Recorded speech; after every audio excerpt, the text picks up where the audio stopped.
پر ہم نے ان کے اندر نفاق کا روگ پیدا کر دیا۔ آج پاکستان کی پوری قوم اس سزا کے اندر مبتلا ہے۔ انسان پوری اس وقت دنیا کی منافق ترین قوم پاکستانی قوم ہے۔ اب اس نفاق کی کیا کیا شکلیں ہیں؟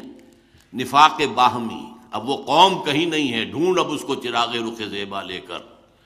وہ جو قوم ہوتی تھی، وہ جو 45 46 47 میں قوم، وہ کہاں ہے اب تو قومیتیں ہیں، اب تو عصبیتیں، صوبائی عصبیتیں ہیں۔ اگر قوم ہوتی تو آج تک کالا باغ ڈیم نہ بن چکا ہوتا۔ کس کو معلوم نہیں تھا کہ کس قدر اہم ہے، کتنا ضروری ہے ہماری معیشت کے لیے؟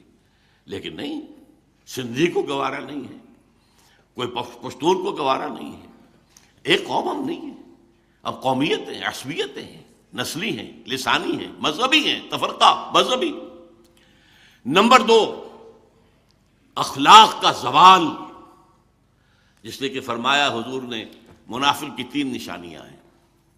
جب بولے جھوٹ بولے، وعدہ کرے خلاف ورزی کرے، کہیں امین بنایا جائے تو غبن کرے اور خیانت کرے۔ یہ 3 چیزیں ہیں، یارڈ سٹک لے کر ناپ لیجئے اپنے معاشرے کو۔ اس معاشرے میں جو جتنا بڑا ہے اتنا ہی بڑا جھوٹا ہے، جو جتنا بڑا ہے اتنا ہی بڑا وعدہ خلاف ہے۔ آج آپ کا بادشاہ وہ ہے جو کہتا ہے وعدے کیا شے ہوتی ہے، کیا چیز ہوتی ہے؟ یہ تو صرف جو ہے کہنے کی باتیں ہوتی ہیں۔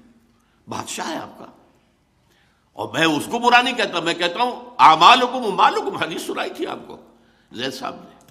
ہمارے اپنے اعمال ہیں جو ہمارے اوپر جو ہیں حکمران بن گئے ہیں۔ یہ کردار، یہ ہے ہمارا انڈیکس، علامت ہے اس قوم کے کردار کی۔ جھوٹ اور وعدہ خلافی اور غبن، اربوں کے غبن، اس میں تو ہم انتہا کر گئے۔ ہماری معیشت کی کمر توڑ دینے والا تو اصل معاملہ جو ہے وہ ہے اربوں کے غبن۔ اب تو کبھی انگریز کے زمانے میں اگر چند 100 چند ہزار کی کچھ ادھر ادھر بات ہو جاتی تھی، طوفان برپا ہو جاتا تھا، کیا ہوا، بہت بڑا اسکینڈل ہو گیا، بہت بڑا۔ اور اب تو کیا ہے، پھر یہ کہ اربوں ڈالر جو ہیں وہ بینک معاف کر رہے ہیں۔ اگر کوئی شخص چند ہزار کا مقروض ہو، عام آدمی، اس کا گھر قرضی کرا دیا جائے گا یا اس کے سامان قرضی کرا دیا جائے گا، اور اربوں ڈالر معاف ہو رہے ہیں۔ یہ جینے کے لچھن تو نہیں۔ کیا زمانے میں پنپنے کی یہی باتیں ہیں؟ Do you have a right to be a free nation?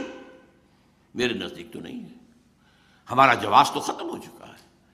ہم آئیڈیولوجیکل اسٹیٹ تھے، and from that point of view we are failed state. Ideology وہ کہاں ہے؟ کہیں بھی نہیں ہے۔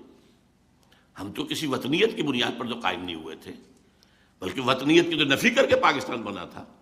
ان تازہ خداؤں میں بڑا سب سے وطن ہے، جو پیرہن اس کا ہے وہ مذہب کا کفن ہے۔